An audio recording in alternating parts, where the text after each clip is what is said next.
कार्य कारण का सिद्धांत। कार्य कारण का सिद्धांत ही कारणतावाद कहलाता है। यह कारणतावाद सांख्य का ही नहीं अपितु संपूर्ण भारतीय दर्शन का मूलभूत सिद्धांत है। इसकी महत्ता के कारण ही इसे भारतीय दर्शन का आधार स्तंभ सिद्धांत कहा जाता है। सांख्य दर्शन कारण और कार्य में अनिवार्य संबंध मानता है। तात्पर्य यह है कि इसके अनुसार भी कारण से ही कार्य होगा तथा कारण के अभाव में कार्य का भी अभाव होगा। संक्षेप में, कारण से ही कार्य उत्पन्न होगा। सत्कार्यवादियों के अनुसार कार्य की उत्पत्ति का अर्थ कार्य का आविर्भाव है तथा असत कार्यवादियों के अनुसार इसका अर्थ कार्य का प्रारंभ है।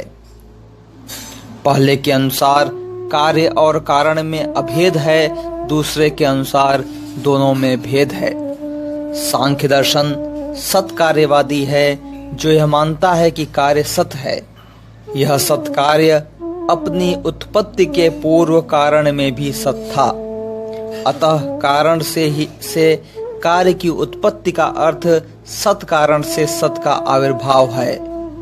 यदि कार्य अपने कारण में पहले से ही नहीं रहता तो इसका आविर्भाव नहीं हो पाता।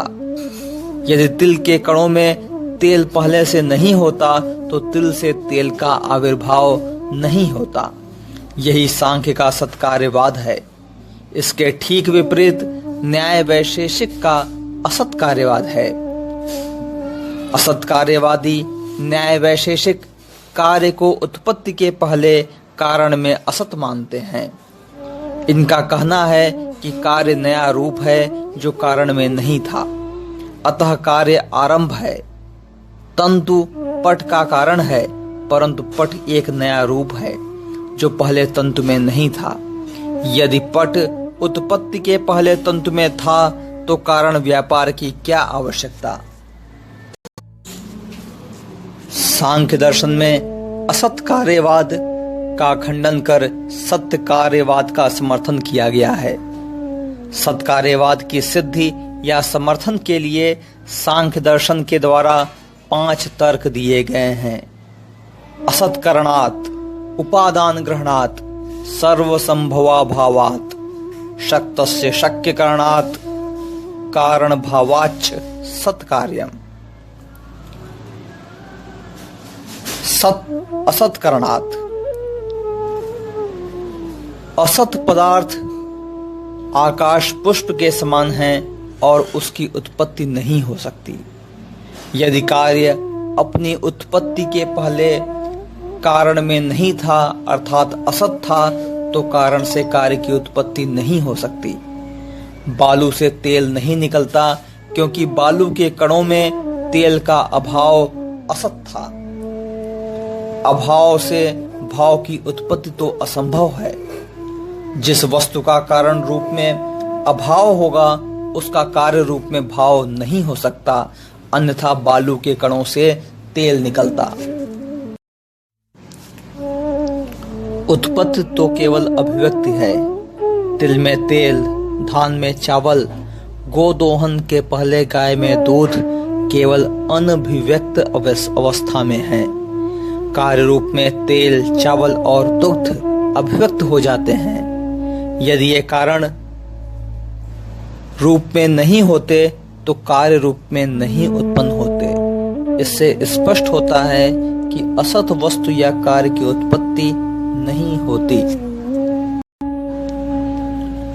उपादान ग्रहणात्, कारण या उपादान का ग्रहण आवश्यक है। किसी कार्य विशेष की उत्पत्ति के लिए किसी कारण विशेष की आवश्यकता होती है।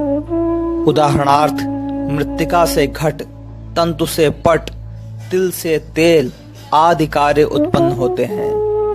मृत्तिका, तंतु, तिल आदि उपादान कारण हैं। इससे स्पष्ट होता है कि किसी वस्तु की उत्पत्ति के लिए किसी विशेष उपादान या सामग्री की आवश्यकता है। तेल का उपादान तिल ही है, बालू नहीं। दही का उपादान दूध है, जल नहीं। इस कारण विशेष या उपादान कारण से पता चलता है कि कार्य का संबंध कारण से है। उपादान कारण से ही कार्य उत्पन्न होता है। तात्पर्य यह है कि उपादान ही कार्य रूप में परिवर्तित हो जाता है, जैसे तिल तेल में। परंतु इस परिवर्तन के पूर्व भी कार्य अपने उपादान कारण में सत हैं, असत नहीं। सर्वसंभवा भावात, हर एक वस्तु को उत्पन्न नहीं कर सकती। सभी कार्य सभी कारण से नहीं उत्पन्न हो सकते। बालू से तेल नहीं निकल सकता, चांदी से स्वर्ण के आभूषण नहीं बन सकते। इससे स्पष्ट होता है कि कार्य और कारण दोनों संबद्ध हैं। यदि कारण और कार्य असंबद्ध होंगे तो कारण से कार्य की उत्पत्ति संभव नहीं हो सकेगी। यदि तिल और तेल में संबंध नहीं तो तिल कारण और तेल कार्य नहीं हो सकता। तेल अपनी उत्पत्ति के पूर्व भी तिल के कणों में सत है, असत नहीं। शक्तस्य शक्य कारणात्, शक्त अर्थात समर्थ कारण ही शक्य कार्य को उत्पन्न कर सकता है। वही कारण उस कार्य को उत्पन्न कर सकता है जिसके लिए वह शक्त या समर्थ हो।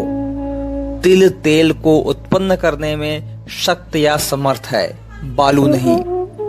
मृत्तिका से घट और तंतु से पट उत्पन्न होता है, क्योंकि मृत्तिका और तंतु में घट और पट को उत्पन्न करने की शक्ति या सामर्थ्य है। इस शक्ति या सामर्थ्य से सिद्ध होता है कि कार्य अपनी उत्पत्ति के पूर्व भी कारण में सत है, असत नहीं। इस सत कार्य को ही देखकर समर्थ कारण का अनुमान करते हैं। करण भावात, कार्य बीज रूप से कारण में निहित रहता है। कारण और कार्य में अभेद संबंध है, भेद नहीं। कार्य कारण का रूपांतर है, दही दूध का दूसरा रूप है। दोनों में केवल अवस्था भेद है। कारण पूर्व अवस्था जो अविकसित है तथा कार्य उत्तर विकसित अवस्था है। तंतु और पट केवल विभिन्न अवस्थाएं हैं। वस्तुतः दोनों में अभेद है। पूर्व और उत्तर की अवस्था के कारण वस्तु के केवल स्वरूप में भेद हो सकता है। वस्तुतः इनमें अभेद है। अवस्था भेद से वस्तु भेद नहीं हो सकता।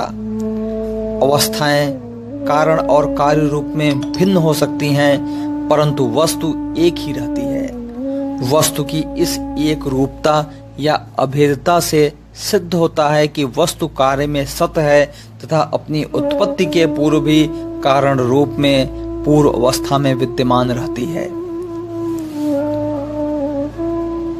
उपरोक्त 5 प्रकार की साधक युक्तियों के द्वारा सांख्य दर्शन का सत्कार्यवाद सिद्ध होता है। तात्पर्य यह है कि कार्य अपनी उत्पत्ति के पहले भी कारण रूप में सत है, असत नहीं। यदि कार्य को पहले असत कारण रूप में स्वीकार किया जाए तो एक नया कार्य आरंभ हो जाएगा। सांख्य दर्शन आरंभवाद का खंडन करता है।